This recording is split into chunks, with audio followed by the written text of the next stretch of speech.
Saya pernah bertanya di kelas SMA Negeri 5 Sorolan, berapa harga cabai di pasar sekarang? Senyap. Lalu saya bertanya, berapa minimal ongkir di Shopee biar dapat gratis ongkir? Semua tunjuk tangan.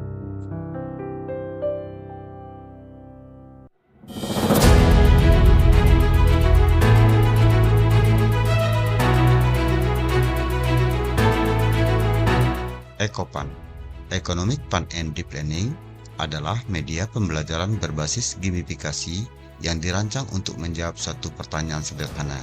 Bagaimana siswa tidak hanya menghafal ekonomi, tapi ia merasakannya.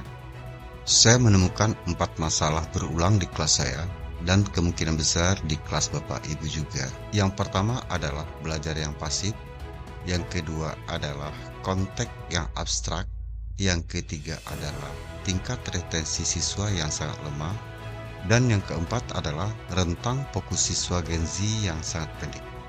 4 masalah ini yang mendorong saya untuk merancang sebuah model pembelajaran yang berbeda. Sebelum kelas dimulai, saya telah membagikan materi permintaan dari ruang murid, rumah pendidikan ke Google Classroom kelas 10 PASE S1 SMA Negeri 5 Sarolangun.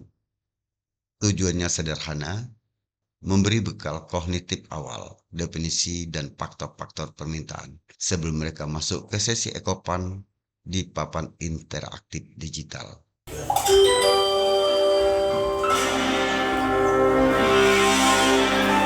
Setiap pertemuan dimulai dengan pertanyaan besar yang belum terjawab, dan Ekopan hadir dengan menjawab bukan lewat ceramah, melainkan lewat pengalaman siswa langsung. Kasusnya bukan tentang beras atau minyak goreng, tetapi tentang sneaker limited edition. Karena itulah dunia yang mereka kenal, seperti flash sale, saldo digital, dan keputusan membeli dalam hitungan detik. Ekopan dibangun dari bahasa mereka.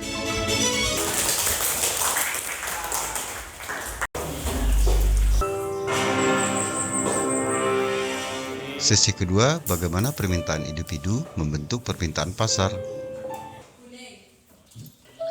Mereka tidak lagi membaca teori, mereka menghitung datanya sendiri, langsung dari simulasi. B. Permintaan potensial, punya uang tapi belum beli.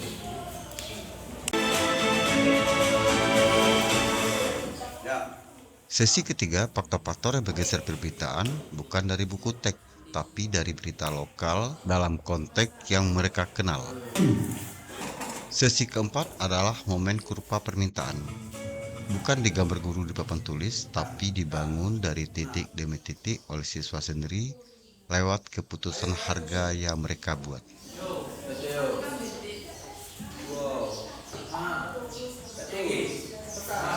Naik, jumlah pembeli akan turun, dan jika harga turun, jumlah pembeli akan naik.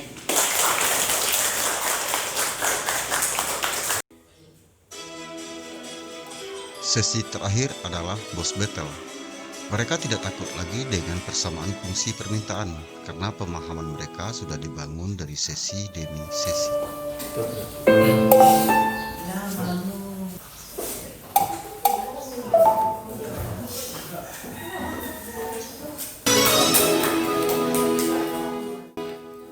Pembelajaran mendalam menuntut lebih dari sekedar pemahaman di permukaan. Ia menuntut kemampuan menganalisis, mengevaluasi, dan mencipta di level tertinggi dalam taksonomi blok. Inilah tujuan akhir yang diharapkan dari model pembelajaran. Permintaan adalah keinginan dengan daya beli. Yang kedua yaitu jenis permintaan, absolut, potensial, dan efektif. Lanjut yang ketiga yaitu faktor harga, selera, dan pendapatan. 4 kelemahan yang saya temui di kelas: konteks yang abstrak, belajar yang pasif, retensi siswa yang lemah, dan rentang fokus siswa yang pendek. Bukan kelemahan pada murid saya, itu adalah panggilan untuk mengubah cara saya mengajar. Lewat Ekopan, kurva permintaan dan penawaran yang dulu hanya coretan di papan tulis, kini menjadi misi yang mereka mainkan. Dan mereka temukan sendiri jawabannya. Data di Google Classroom dan kelas monitoring application membuktikannya. Pemahaman meningkat, ketertiban tumbuh, dan yang paling penting, siswa mulai berpikir seperti pelaku ekonomi, bukan sekedar menghafal rumus. Saya percaya, mencoba lebih baik daripada tidak berbuat sama sekali. Ekopan bukan solusi yang sempurna, tapi bukti bahwa perubahan kecil di suatu kelas bisa menjadi langkah menuju pembelajaran yang lebih bermakna.